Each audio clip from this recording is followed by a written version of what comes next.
எதிர்பார்க்கிறது ஆத்மாக்களுக்காக ஜெபிக்க முடியாது. நாங்க எத்தனோ பிள்ளைகள் அந்த அமாவாசையில எத்தனோ கஷ்டங்களை பட்டு கொண்டிருக்கிறாங்க.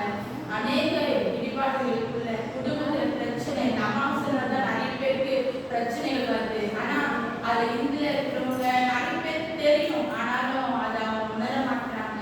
சில பேர் ஏன் வைக்கிறீங்க கூட கேட்கிறாங்க. ஆனா ஏசப்பாக்கு தெரியும் நாளை எவ்வளவு பிரச்சனை இருக்கு என் பிள்ளைகளுக்கு சொல்லி அவர் அறிந்திருக்கிறதா இருக்கிறார். அதனால நம்ம ஒவ்வொரு ஜெபம் பண்ணுவோம். குறிப்புகளை சொல்லுற ஒருத்தருக்கா ஜெபம் பண்ணுவோம். விருப்பப்படுறோம். ஏசப்பா ஏவரோடு கண்டிப்பா ஜெபம் பண்ணுங்க. ஏசப்பா உங்களுக்கு நன்றி. நாளை கூட இந்த ஒரு அக்கா வந்து நான் வந்துடுமா 5 மணிக்கு சொன்னாங்க. முஃபினா பேரு. அவங்க வீட்டில் வந்து அவங்க தற்கொலை புரிவதில் போயிட்டாங்களா. ஆனால் அடிக்கடி தற்கொலை செய்து கொள்ற ஆவி அவங்களை சுற்றி அலகழித்து கொண்டிருக்கிறதா. இந்த அம்மா சொன்னா அவங்களால வீட்டில் இருக்கவே முடியல. கடன் பிரச்சனைனால அவங்க தற்கொலை செய்து கொள்ள போறாங்க. ஆனா அவங்களுக்கு யாரும் வயிற்றுல ஏதோ வச்சுட்டு இருக்கிறாங்க, மந்திரம் செஞ்சுட்டு இருக்கிறாங்கன்னு அந்த அக்கா சொன்னாங்க. இது மாதிரி அந்த அக்காவை போல எத்தனையோ பிள்ளைகள் பாதிக்கப்பட்டிருக்கிறாங்க. வயிற்றுல வைத்துட்டு அவங்க முஸ்லீம் அந்த அக்கா. ஆனாலும் அவங்கள கிட்ட யாருக்கும் சொல்லணும்ல. என்கிட்ட வந்து அந்த பாரத்தை சொல்றாங்க, இம்மா செடிமா என்னால முடியலம்மா, அந்த பாரம் என்னால தாங்க முடியலம்மா, என்ன அலக்கழிக்குமா, நான் எங்க செத்து போக தெரியலம்மா, என் 3 பிள்ளைகளை விட்டு நான் செத்து போலமா அப்படி சொல்றாங்க. அழுகுறாங்க, ரொம்ப அழுகுறாங்க. ஆனா அவங்களுடைய பாரம் நம்மளுடைய பாரம். ஏசப்பா கிட்ட ஜெபம் பண்ணுங்க. அவங்கள போல இருக்கிற எல்லாருக்காகவும் செபிக்கணும். வயிற்றுல உடம்பு முழுக்க எதனா ஒரு கட்டு மந்திர சூனிய கட்டை வச்சுட்டு இருக்காங்க. அந்த குடும்பம் அலவழித்து கொண்டிருக்கிறது. அவங்க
முதல்ல மகனை விட்டு போயிடணும், தாய் இருக்கக்கூடாது அவங்க கூட, நீ எங்கன்னா போயிடு, காணாதமா எழுதி வச்சுட்டு போயிடு, என் பிள்ளை நல்லா இருக்குன்னு சொல்லிட்டு இருந்தீங்கன்னா அவனுக்கு கல்யாணம் நடக்காது அப்படின்னு சொல்லிட்டு ஒரு ஜோசியக்காரர் சொன்னாங்க. இன்னும் கேட்டா அவங்க காசு கொடுத்து பார்த்துட்டு வராங்க அந்த ஜோசியக்காரிட்ட. அவங்க அந்த காசை கொடுத்துட்டு பார்த்தோம், அவங்களுக்கு மன நிம்மதி இல்லை, அழுகுறாங்க, தேவை அழுகுறாங்க. நான் என்ன பண்ணுவேன், என் பிள்ளைக்கு இப்படி சொல்லிட்டாங்களே அப்படின்னு சொல்லிட்டு நான் இல்லாம என் பிள்ளையோட திருமணம் எப்படி நடக்கும் ஏசப்பான்னு சொல்லி அவங்க என்கிட்ட சொல்றாங்க. அவங்க விக்கிரக ஆராதனை இருக்கிறவங்க அந்த அக்கா. அப்ப என்கிட்ட சொல்ல நான் அவங்ககிட்ட சொல்றேன், அக்கா ஏசப்பா இருக்கிறாருக்கா, எல்லாம் பார்த்துக்குவாரு, நீங்க அக்கா பயப்படுறீங்க, நாங்க செபிக்கிறோம் அப்படின்றது. எத்தனை பேர்கிட்ட ஜாதகம் தோசி பார்க்கறதுல எத்தனை பொய்களை சொல்லியிருக்காங்க, பொய்யா உண்மையான்னு தெரியாது. ஆனா ஏசப்பா ஒவ்வொன்றையும் பார்க்கிறாரு ஜாதகம் தோசி பார்க்கறது. இப்பேற்பட்ட காரியங்களை பணத்தை வாங்கிக்கினா அவங்க உடல்நிலை பாதிக்கப்பட்டு அவங்க வீட்டிலே வந்துருக்கிறாங்க. சூழ்நிலை காரணமா அவங்க அழுது பட்டு இருக்கிறாங்க, தன் பிள்ளைக்கு கல்யாணம் ஆகலையே அப்படின்னு சொல்லிட்டு. ஆனா அதுல இருந்து ஜோசியக்காரங்க சொல்றது, ஜாதகம் பார்க்கறவங்க சொல்றது, இதெல்லாம் கேள்விப்பட்டு அவங்களுக்கு உடம்பு சரியில்லாம பலவீனப்பட்டு போறாங்க அவங்களுக்கு. அதனால அப்பேற்பட்ட ஆவிகள் ஜாதகம் ஜோசியம் இதெல்லாம் இல்லாதபடி ஏசப்பா இந்த தேசத்துல அது கேட்டு எத்தனோ பிள்ளைகள் மறித்து கூட போயிருக்கிறாங்க. இப்பேற்பட்ட காரியம் நடக்காதபடி நம்ம தேசத்துல ஏசப்பா பெரிய இந்த பிரச்சனைகள் ஓய்வுடியா கர்த்தர் பெரிய காரியங்கள் செய்ய சத்துருக்களுடைய கிரியைகள் அழிக்கப்படும்படியா இயேசுவின் நாமத்தை ஒத்துச்சோம்.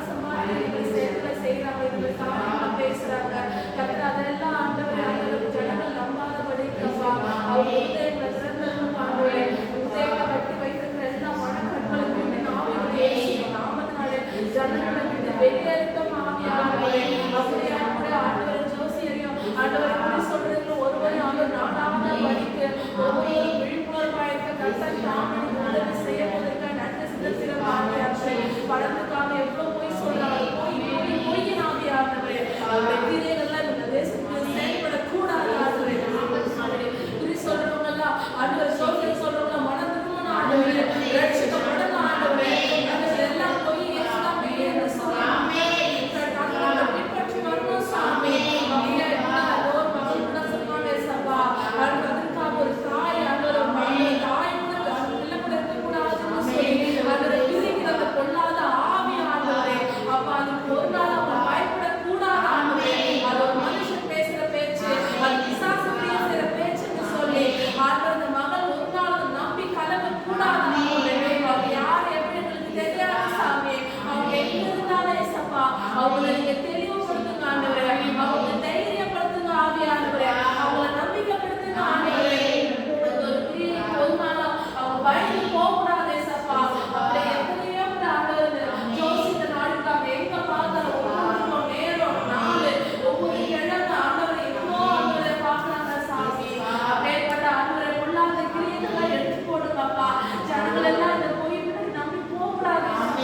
அதெல்லாம் போய் நாம நம்பினா ஆண்டவரே எவ்வளோ படிச்சவங்க இருந்தாங்க சப்பா. ஆண்டவர் இதெல்லாம் நம்புறாங்க ஆண்டவரே. அப்ப இந்த பொய்யெல்லாம் உணர்வு அடையினாயே சப்பா. அப்படியே கிரியை செய்கிறார்களே. அப்போ ஒவ்வொரு ஆண்டவர் ஜோசனையும் ஆண்டவருடைய கட்டளை ஒப்புவிக்கிற சாமி. அவங்களெல்லாம் மனதிலிருந்து கிருபை செய்யுங்க ஆவியானவரே. அப்படி போய் முன்னாடி நம்பி போகாதபடிக்கு ஜனங்கள் எல்லாம் விழிப்புணர்வு ஆண்டவரை செய்ய போறீங்க ஆண்டவரே. அதுக்காக நன்றி செலுத்துறோம் அப்பா. அப்படியே விழிப்புணர்வு சகோதரிகள் கட்டளை அவங்க தெளிவுபடுத்துங்க, அவங்க தைரியப்படுத்துங்க, அவங்க புத்தியை தெரிவிங்க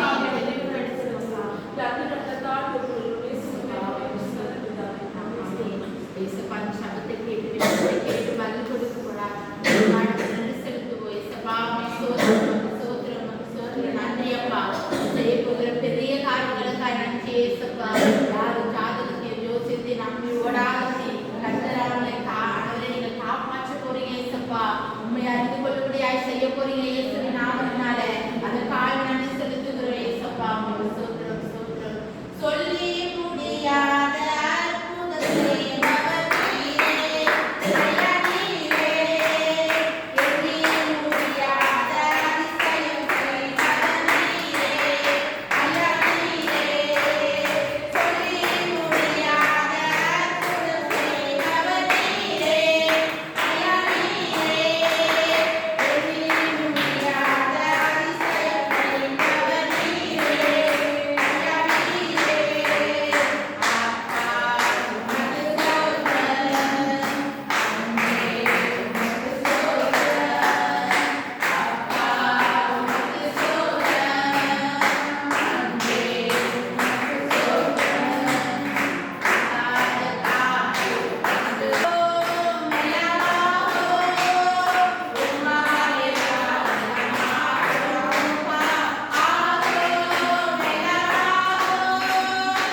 எண்ணி முடியாத அதிசயம் செய்கிற தேவன் நம்மோடு கூட இருக்கிறார். விண்ணப்பங்களை கேட்டுக்கொண்டிருக்கிறார். கண்டிப்பாக விடுதலை தருவார், நிச்சயமாய் செய்வார்.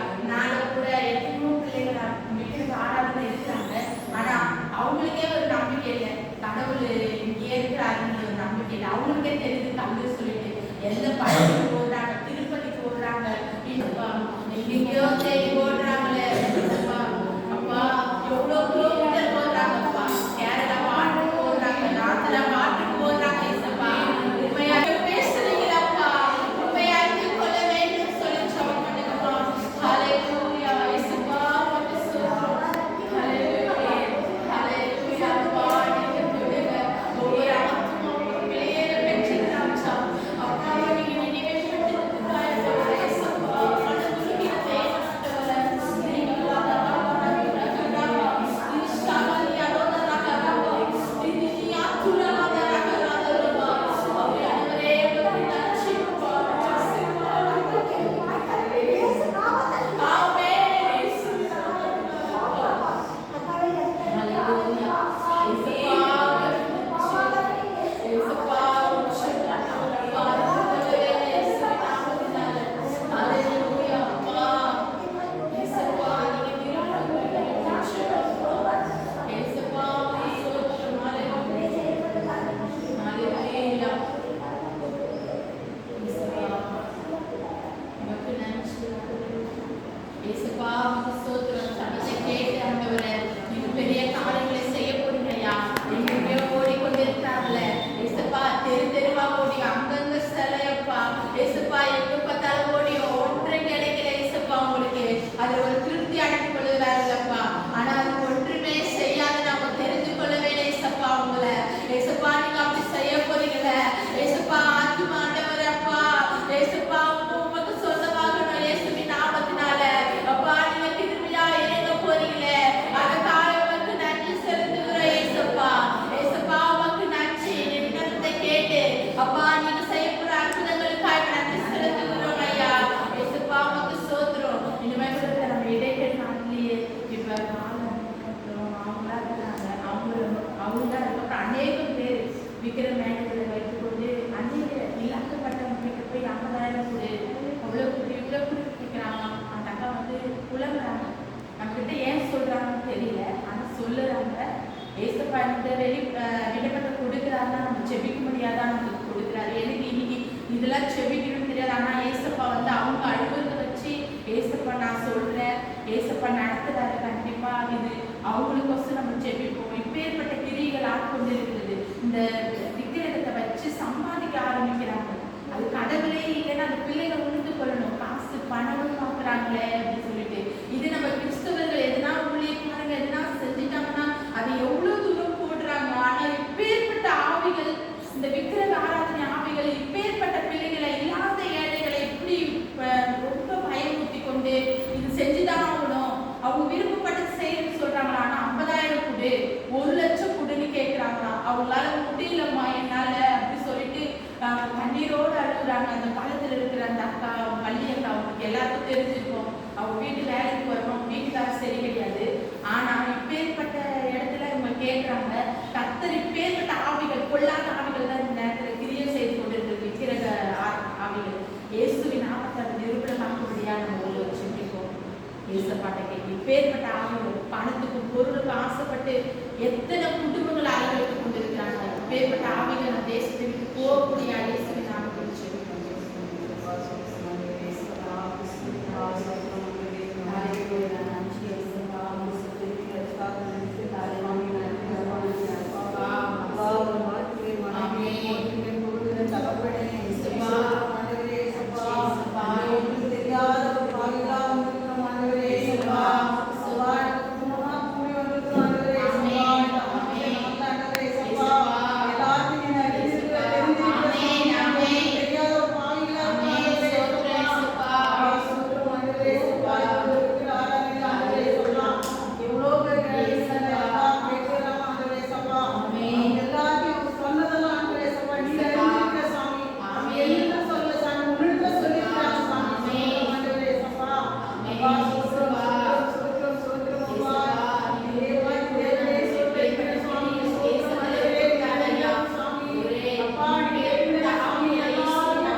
ஜெபங்களை கேட்டு தேவன் பெரிய காரியங்களை செய்வீங்கப்பா.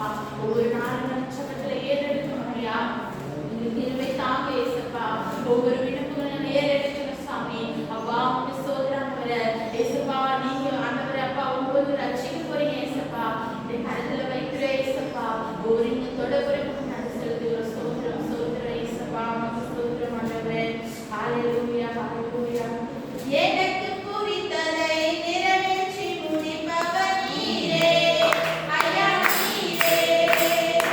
எனக்காக யாவையும் செய்து முடிப்பவர் நீரே ஐயா, நீரே. எனக்கு குறித்ததை நிறைவேற்றி முடிப்பவர் நீரே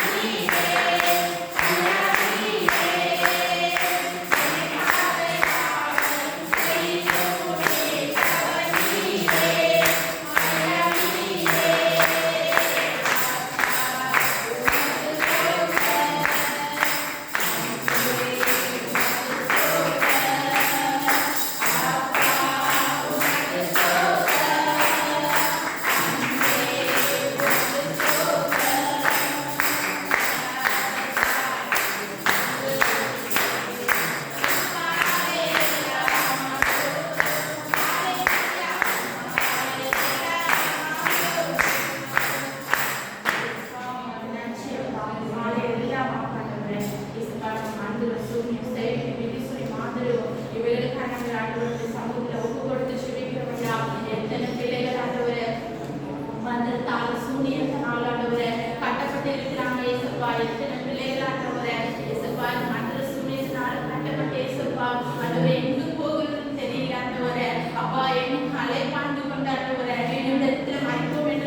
ஒவ்வொரு குடும்பங்களுக்கு ஆட்சேபிக்கிறாங்க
நிச்சயமா வீண் போகாது. அதற்கான பலனை தேவன் இரண்டத்தனையா நமக்கு கொடுப்பார் என்பதை நாங்களே சாட்சிகளாகிய ஆண்டவருக்காய் நன்றி. அப்படி நாங்கள் பெற்ற ஆண்டவரை சாட்சிகளையும் ஆண்டவர் அற்புதங்களையும் ஆண்டவரே அநேக பிள்ளைகள் பெற்றுக்கொள்ள கத்தருக்கு திரும்ப செய்த ஆவியானவருக்காய் நன்றி. நாங்கள் கொடுக்கப்பட வார்த்தைக்காக நன்றி செலுத்துகிறோம். என் தேவன் தாமே ஆண்டவரே இசப்பா ஆயத்தம் இல்லாத இருந்தா கூட இசப்பா கர்த்தர் ஆண்டவரே அடியோட வகையை கொண்டு இசப்பா நீங்க பேசுங்க ஆவியானவர். அதற்காக உங்களுக்கு நன்றி செலுத்துகிறோம். அப்பா உங்களுடைய துணை இல்லாம எங்களால எதுவுமே செய்ய முடியாது. ஆவியானவர் கிருபையாக இறங்கி தயவாய் இருக்கு இசப்பா. நீங்க அற்புதமாய் நடந்துங்க. நீங்க பேசுங்க ஆண்டவரே. முடிவு மட்டும் ஆண்டவருடைய பிரசன்னம் நம்முடைய பாதுகாப்பு எங்களோடு கூட இருக்கட்டும். நன்றி செலுத்துகிறோம். மீட்பர் ரட்சகராகிய இயேசுவின் வேண்டிக் கொள்கிறோம் நல்ல பிதாவே. ஆமென். ஸ்தோத்திரம் ஸ்தோத்திரம்.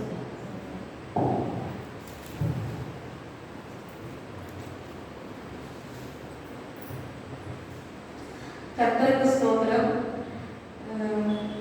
அந்த நாள்ல கூட வந்து எஸ்தர் புஸ்தகத்தை எடுத்துக்கலாம்.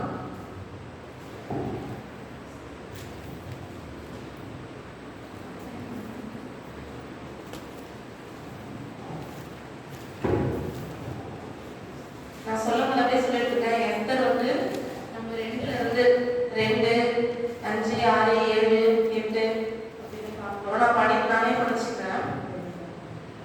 நம்ம என்ன பார்ப்போம்னா ஒரு ஆண்டவருடைய பிள்ளைங்களுக்கு ஒருத்தவங்க விரோதமா எழுப்பி உன்னை அழிச்சிடுவேன், உன்னை இல்லாம பண்ணிடுவேன் அப்படின்னு எவ்வளவு பேர் எழுப்புறாங்க. நீங்க நிறைய பேர் கூட சவால் விட்டுறாங்க.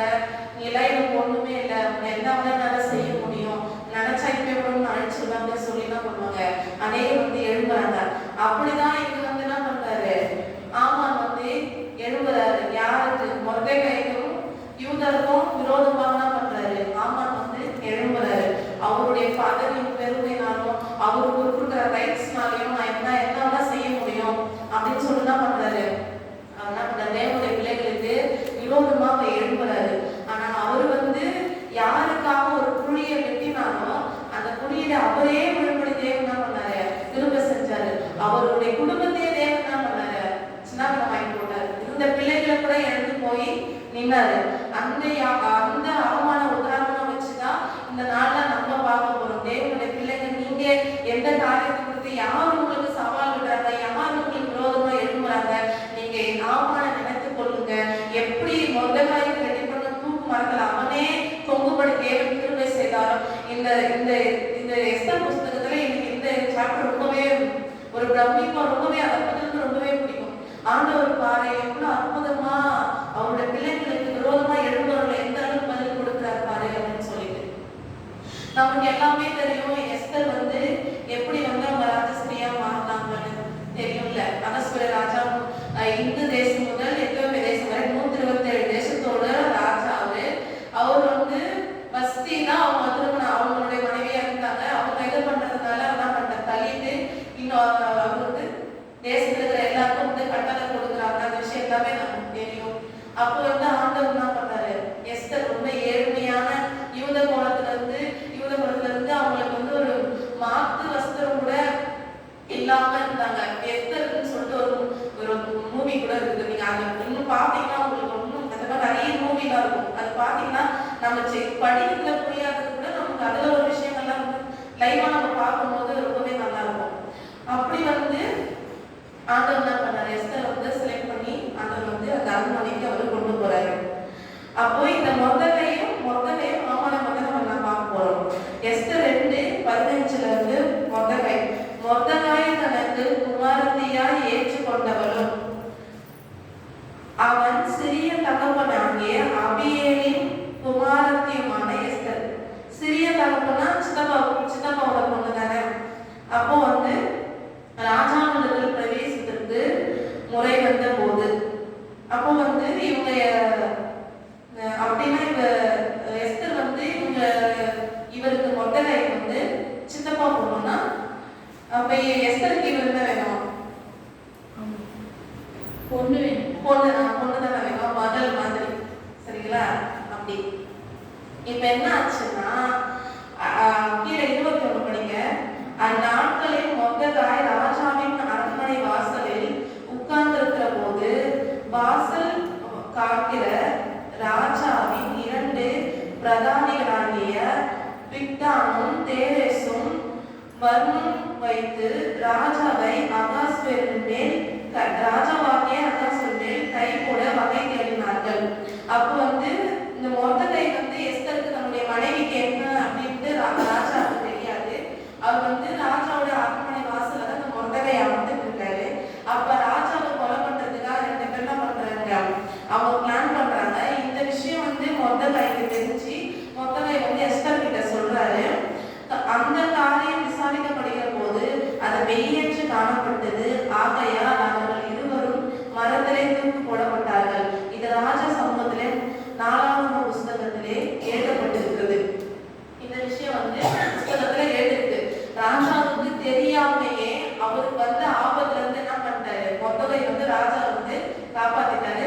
ராஜாவுக்கு மொர்தெகாய்னா யாரு இன்னாருன்றதும் அவருக்கு தெரியாத ஒரு அரண்மனை வாசல தான் அமர்ந்துட்டு இருக்காரு. அவருக்கு பொண்ணு என்ன பண்ணுது, அரண்மனையில ராஜாத்தியா மூத்திருக்கிற தேசத்துக்கு ராஜாத்தியா அவங்க இருக்காங்க. அடுத்து நீங்க 3ல அப்படியே தொடர்ந்து படிப்போம். இந்த நடவடிக்கைகளுக்கு பின்பு ராஜாவாகிய அகாஸ்வேரு அம்மேத்தாவின் குமாரனாகிய ஆமான் என்னும் ஆகாகியனை மேன்மைப்படுத்தி தன்னிடத்தில் இருக்கிற சகல பிரபுக்களுக்கும் மேலாக அவனுடைய ஆசனத்தை உயர்த்தி வைச்சிட்டாரு. ஆகையால் ராஜாவின் அரண்மனையில் இருக்கிற ராஜாவின் ஊழியக்காரர் எல்லாரும் ஆமானை வணங்கி நமஸ்கரித்து வந்தார்கள். அவனுக்கு இப்படி செய்ய வேண்டும் என்று ராஜா கட்டளையும் விட்டிருந்தார். ஆனாலும் மொர்தெகாய் அவனை வணங்கவும் இல்லை, நமஸ்கரிக்கவும் இல்லை. அவருக்கு எவ்வளவு ஒரு தைரியம் பாருங்க. ராஜாவே ஆமானை பார்த்து எல்லாரும் வணங்கணும், நமஸ்கரிக்கணும் அப்படின்னு சொன்னாலும் ஆனா அவரு மொர்தெகாய்க்குள்ள ஒரு வைராக்கியம், என் தேவனை தவிர நான் வேற யாரும் நமஸ்கரிக்க மாட்டேன், வேற யாரும் என் தலை வணங்காது, ஆண்டவரை தவிரன்னு சொல்லிட்டு என்ன பண்றாரு, அவர் ஆமானுக்கு அவ்வளோ ரைட்ஸ் கொடுக்கப்பட்டோம். மொர்தெகாய் என்ன பண்றாரு, அவரை வணங்கவும் இல்லை, நமஸ்கரிக்கவும் இல்லை.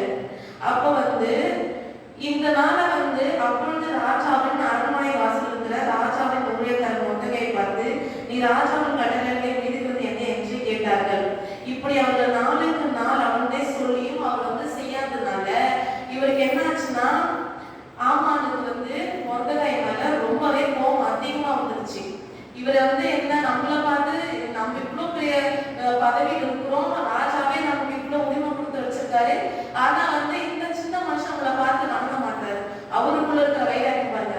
ஆனா கிறிஸ்துவர்கள் நம்ம என்ன பண்றோம், யாரை பார்த்தா முந்துறோம், கும்பிடுறோம், இதெல்லாம் செய்யவே கூடாது. ஆண்டரை தவிர வேற யாருமே வரக்கூடாது. சில பேர்லாம் ரொம்ப மோசமா செய்வாங்க. பாஸ்ட் காலே கும்பிடுவாங்க, திருவந்தெடுக்கிறப்ப கும்பிடுவாங்க, என்னங்க இது, ஆனா அப்படி விழுந்து கும்பிட்டு அந்த பாஸ்டும் சரி கிடையாது, இவங்களும் சரி கிடையாது, நிறைய பேர் அப்படி போயிட்டாங்க. அப்படி நம்ம மனுஷனை வணங்கக்கூடாது இல்லைங்க. அவங்களுக்கு என்ன கனமோ அவங்களுக்கு என்ன மரியாதையோ அதை கண்டிப்பா நம்ம கொடுக்கணும். ஆனா மனுஷங்க காலை விழுந்து, பெரியவங்க காலை விழுந்துங்க, கும்பிடுங்க, ஆசீர்வாதம் வாங்க அப்படின்னு செய்யக்கூடாது. ஆண்டவரை தவிர வேற யாரையும் நம்ம என்ன பண்ணக்கூடாது, விடவே கூடாது, நம்ம வணங்கவே கூடாது. அவரை மட்டும் நம்ம என்ன பண்ணணும், வணங்குறதாலும் நமஸ்கரித்தாலும் சேவிக்கிறதாலும் அவர் தான் பண்ணணும். மற்றவங்க எல்லாருக்கும் அவங்களுக்கான கனத்தை கொடுங்க, அவங்களுக்கான மரியாதையை கண்டிப்பா கொடுங்க. ஆனா நீங்க யாரையுமே வணங்கக்கூடாது. அப்ப அவருக்குள்ள இருக்கிற வைராக்கியம் அதுதான். யாருக்குள்ள, மொர்தெகாய்க்குள்ள. ஆமான வணங்க முடியாது, மனுஷனெல்லாம் வணங்க முடியாதுன்னு சொல்லிட்டு 6ஆம் வசனத்தை பார்ப்போம். 3:4. ஆனாலும் மொர்தெகாயின் மேல் மாத்திரம் கை போடுவது அவனுக்கு அற்பமான காரியமா கண்டது. மொர்தெகாயின் ஜனங்கள் இன்னார் என்று ஆமானுக்கு அறிவிக்கப்பட்டபடியால் அகாஸ்வேருவின் ராஜ்யமெங்கும் இருக்கிற மொர்தெகாயின் ஜனமாகிய யூதரை எல்லாம் சங்கரிக்க அவன் வகை தேடினான். அப்போ அவர் இவெல்லாம் ஒரு அற்பமான காரியம், இவனை பண்ணி மாட்டேன்னா அவர் சொல்லி விசாரிச்சு அவனுடைய என்ன இனம்னு சொல்லிட்டு அவங்க யூதர், அப்போ அவங்களை விசாரிச்சு அவங்க அந்த இனத்தையே அழிச்சு போட்டுருணும் அப்படின்னு சொல்றாரு. அப்ப நீங்க யோசிச்சு பாருங்க, இப்ப நம்ம இந்தியாவில் இருக்கோம். இந்தியாவில் ஒரு குறிப்பிட்ட ஒரு ஸ்டேட்டையோ ஒரு டிஸ்ட்ரிக்டையோ எடுத்து ஒரு இன மக்களை எடுத்து இவங்களெல்லாம் சங்காரம் பண்ணிடணும், இவங்களெல்லாம் அழிச்சிடணும்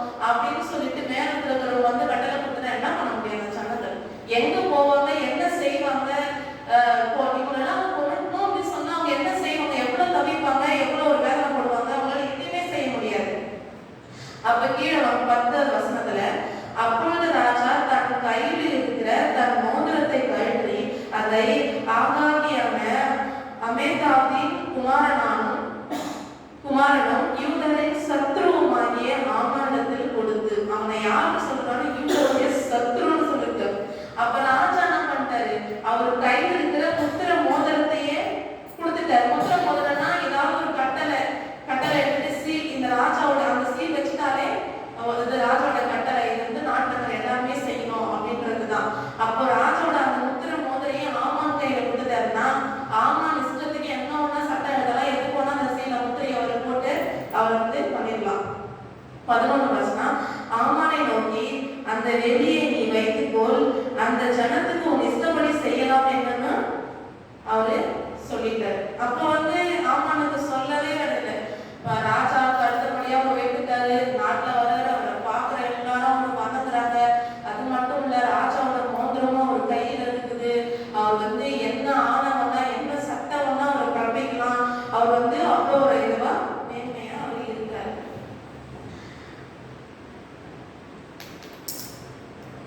அப்படியே நீங்க வந்து 5வது அதிகாரத்துல இந்த விஷயம் நடந்து இப்ப என்ன பண்றாங்க? எல்லாம் வந்து நாட்டுல இருக்கிற யூதர் ஜனங்கள் எல்லாம் புலம்புறாங்க. ரெட்டை உடுத்து கொண்டு எங்களுக்கு என்ன நிலைமை, இந்த மாதிரி ஒரு நாட்டுல ஒரு ராஜாவே வந்து எங்களை அழிக்கணும்னு நினைச்சு நாங்க என்ன பண்ணோம் சொல்ல, அந்த ஜனம் எல்லாமே அழுது, நீங்க அந்த இடத்துல இருந்தா எடுத்துட்டீங்கன்னு சொல்றத போய் கற்பனை பண்ணிக்கீங்க. அப்போ வந்து அவங்க எல்லாம் அழுகுறாங்க, புலம்புறாங்க, எல்லாம் செய்யறாங்க. அப்பதானே வந்து எஸ்தர் ராஜா உபவாசம் இருக்கிறாங்க. அதுக்காக தானே ஆண்கள்கிட்ட வந்து அவங்க வந்து நான் வந்து உபவாசத்தை போறேன் எங்களுக்கு சொல்றாங்க. சொல்லுன்னு சொல்லி இதை மக்கள் எல்லாருக்குமே சொல்லிட்டு என்ன பண்றாங்க? உபவாசம் பாஸ்டிங் இருந்துட்டு அவங்க வராங்க. யாரை பார்க்க வராங்கன்னா ராஜாவை பார்க்க வராங்க. என்னதான் அவங்க ராஜாவோட மனைவியா இருந்தா கூட எல்லா டைம்லயும் வந்து ராஜாவோட ஈஸியா வந்து பார்க்க முடியாது. 127 தேசத்துக்கு ராஜானா அவருக்கு எவ்வளவு ஒர்க் இருக்கும், எவ்வளவு பிஸியா இருப்பாரு. எல்லா டைம்லயும் ராஜாவை பார்க்கணும். இந்த டைம்ல தான் அவர் வருவாரு. மற்ற டைம்ல அரண்மனையில் இருப்பாரு. அவர்கிட்ட யாராவது கோரிக்கை வைக்கணுமோ அவங்க வந்துதான் அவர்கிட்ட வந்து கோரிக்கை வைக்கணும். அவர் வந்து ரொம்ப பிஸியா இருக்கிறதால ராஜாக்கே அவரை பார்க்க முடியல. அப்போ வந்து எஸ்தர் என்ன பண்றாங்க? எல்லாரையும் போல எப்படி அவங்களோட கோரிக்கையெல்லாம் ராஜா கிட்ட அரண்மனை வைக்கிறாங்களோ அந்த மாதிரி எல்லாரையும் போல அவங்களும் வராங்க.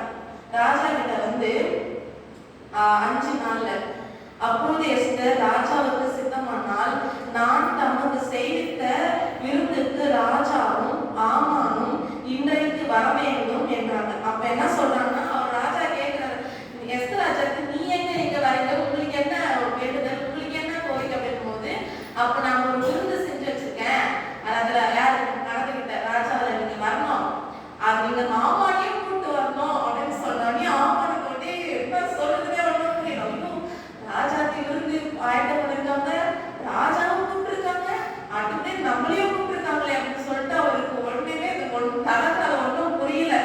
ரொம்ப சந்தோஷத்துல இருக்காரு. 9வது வசனத்துல பார்ப்போம். அன்றைய தினம் ஆமான் சந்தோஷமும் மன மகிழ்ச்சியுமாய் புறப்பட்டான். ஆனாலும் ராஜாவின் அரண்மனை வாசல் இருக்கிற மொர்தெகாய் தனக்கு முன் எழுந்திராமலும் அசையாமலும் இருக்கிறதை ஆமான் கண்டபோது அவன் மொர்தெகாய் மேல் உக்கிரம் நிறைந்தவனானான்.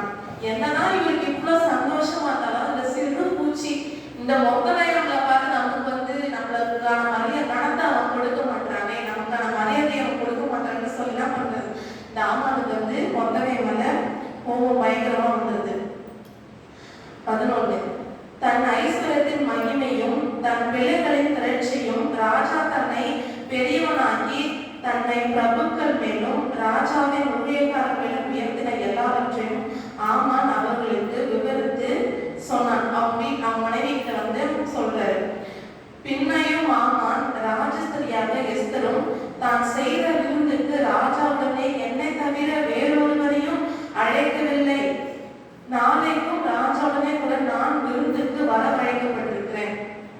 அப்ப அவர் சொல்றாரு, குடும்பத்துல போய் வீட்டுல போய் மனைவிக்கு வந்து அவர் சொல்றாரு, ராஜஸ்திரி வந்து எனக்காக விருந்து ராஜாவுக்காகவும் எங்க 2 பேரும் தவிர வேற யாருமே வேணாம்னு சொல்லியிருக்காங்க, விருந்து ஆயத்தம் பண்ணிருக்காங்க, நாங்க போகணுன்றதெல்லாம் ஷேர் பண்றாரு. சொல்லிட்டு அடுத்த நாளையும் விருந்து வச்சிருக்காங்களாம், அடுத்த நாளையும் எங்களை வர சொல்லியிருக்காங்க அப்படின்னு சொல்றாரு.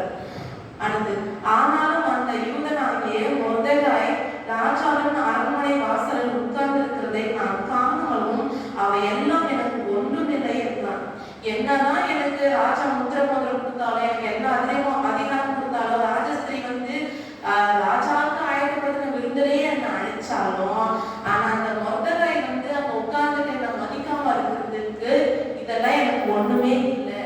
ஏன்னா இது எப்போ நடக்குது, இவனுக்கு எப்போ பனிஷ்மெண்ட் கொடுக்கணும், அப்பதான் எனக்கு முழு சந்தோஷமே அப்படின்ற மாதிரி அவர் சொல்றாரு.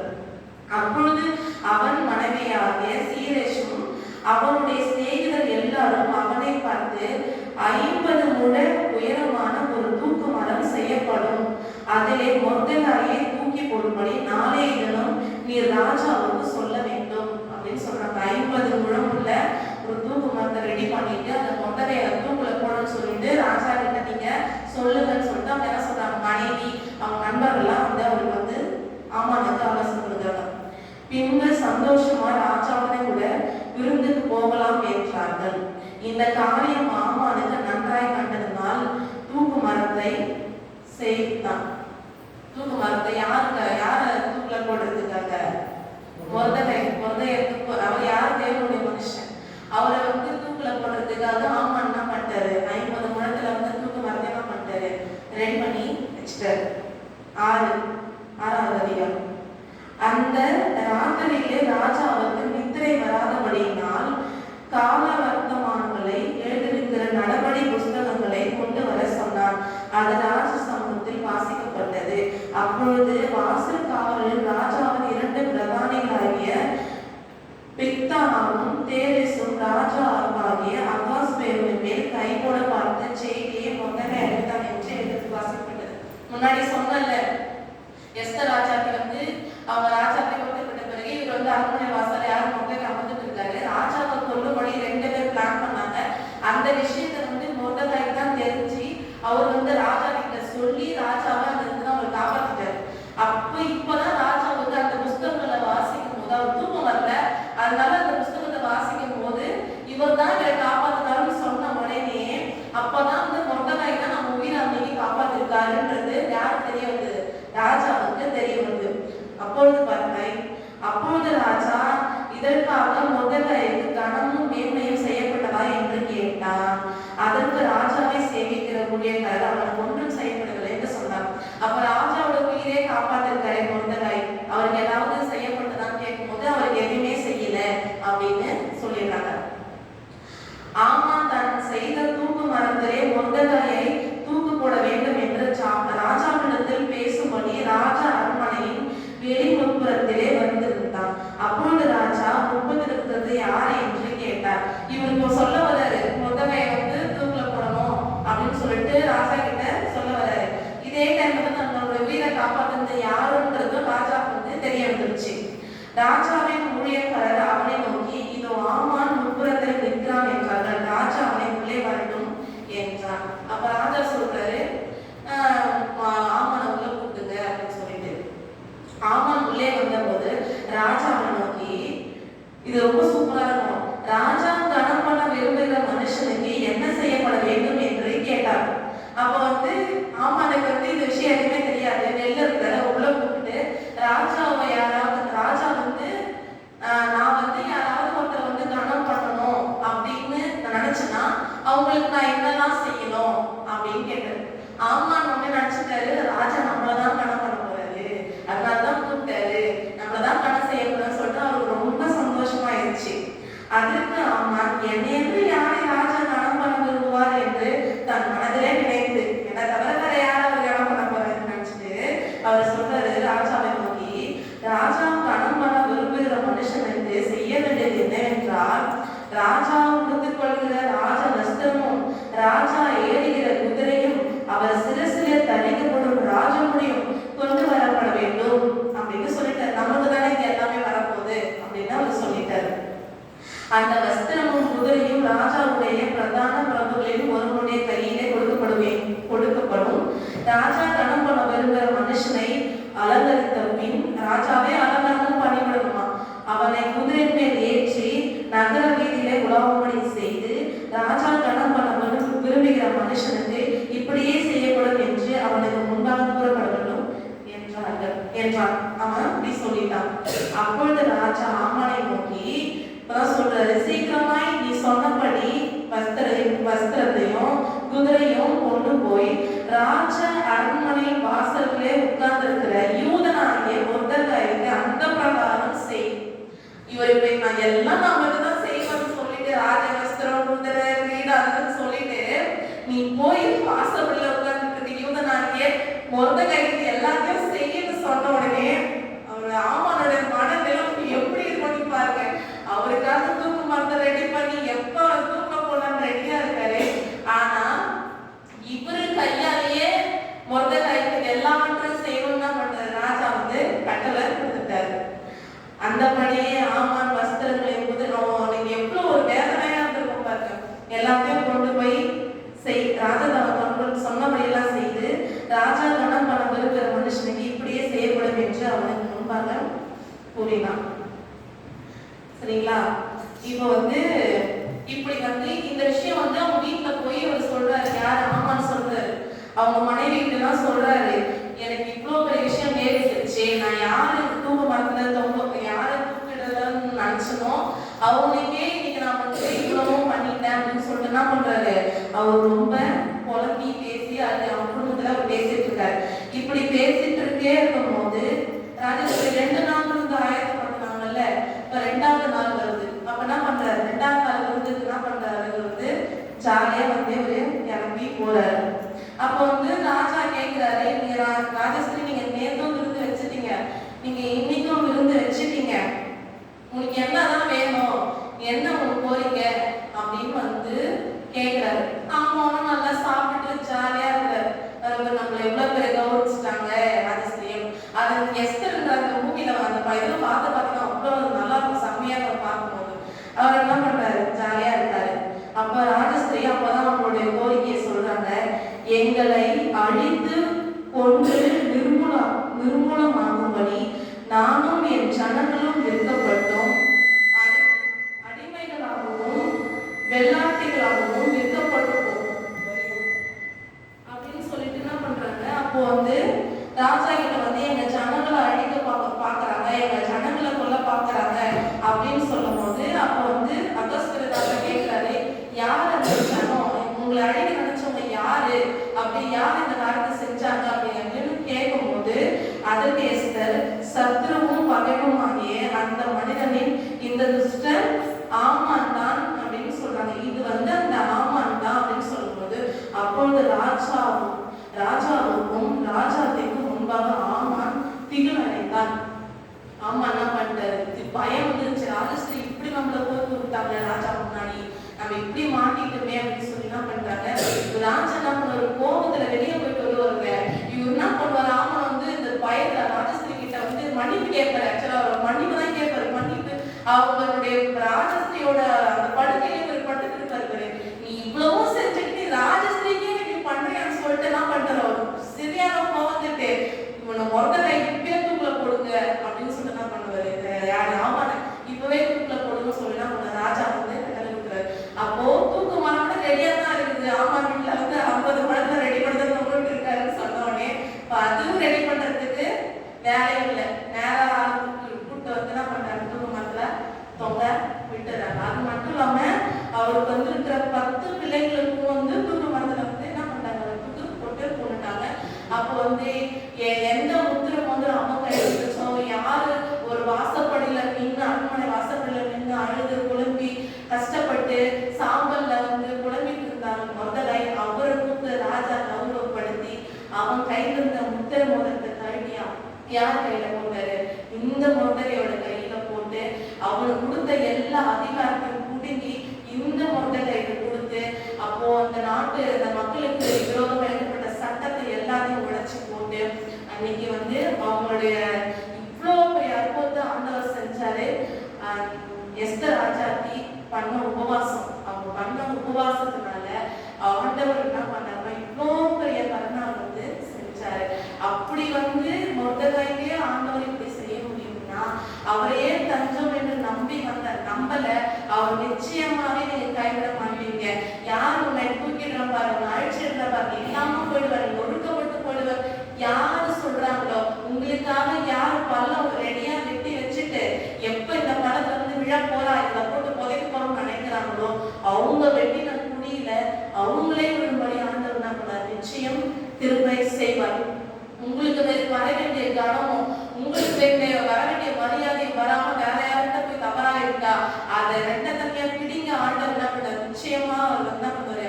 உங்களத்துல கொடுப்பார். அப்படி ஆமான உயர்த்திய தேவன் முதலை உயர்த்திய தேவன் நிச்சயம் ஒவ்வொருவரும் ஒரு உயர்த்த வல்லமுள்ள தேவன் இருக்கிறார். அப்பவும் இதே தேவன் தான், இப்பவும் இதே தேவன் தான், என்றுமே இதே தேவன் தான். அவர் யாருமே பாரபட்சம் பார்க்கிற தேவன் இல்ல. அவர் மாறாத தேவனா இருக்கிறார். எல்லாரும் ஒரே கண்ணோட தான் பார்க்கிறார். நீங்க உயர்ந்தவங்க, நீங்க தாழ்ந்தவங்க, நீங்க இப்படி நீங்க அப்படின்னு மனுஷங்களாம் பிரிச்சு பிரிச்சு பிரிச்சு பிரிச்சு பார்ப்பாங்க. ஆனா எல்லாரையும் சமமா ஒரே வார்த்தையா பார்க்கிற தேவன் அவர். அவர் மொர்தெகாயை பற்றிய தேவன் விஷயம் உங்கள் ஒவ்வொருவரையும் அவர் உயர்த்த வல்லமுள்ள தேவனா இருக்கிறார். தேவன் கொண்ட வார்த்தை